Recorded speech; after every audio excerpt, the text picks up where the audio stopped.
we go through so many cycles in life, daily, hourly. If you're a woman who menstruates, we go through a cycle every month. Like, there are so many cycles in our life, but as humans, because like you say, we're programmed to love habit, love routine, cling on to things, attach to things. We're literally wired to attach to things in life as human beings, that when this death rebirth cycle happens in a job or in a relationship or wherever, maybe it's the death of a friendship or something, we feel this loss, we feel this grief, and rightly so, honor those feelings. Like, absolutely, we should feel those feelings, because I always see grief as it was proof that we loved.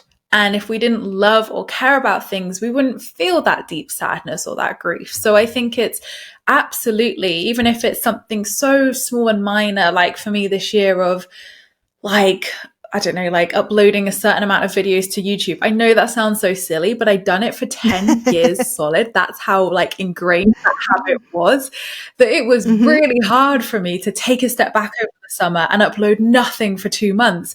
And I felt that grief. I felt like, oh my God, I really miss it. I loved doing it. I really love creating those videos. But through that grief, it opened the door for that realignment of, well, I don't have to give up YouTube. I just need to do it differently and infuse that new energy into it. So sometimes that kind of dying off process doesn't have to look like that thing being completely removed.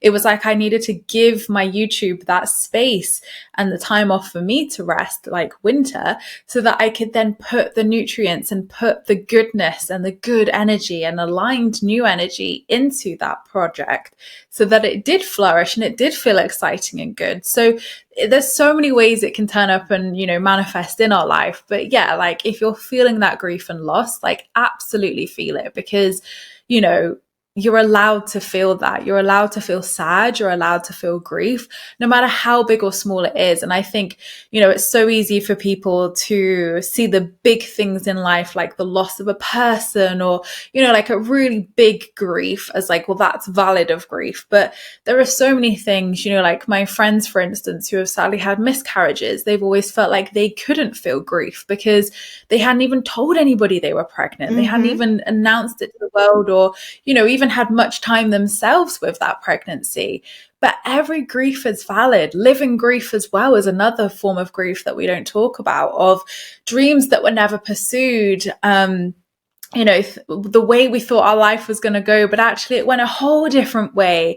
So living grief is, again, something that's not spoken about a lot, but absolutely we can feel all forms of grief, for a magnitude of different things. And, honoring that almost dying off process or that loss, again, helps us to be in that winter energy to then blossom again come spring.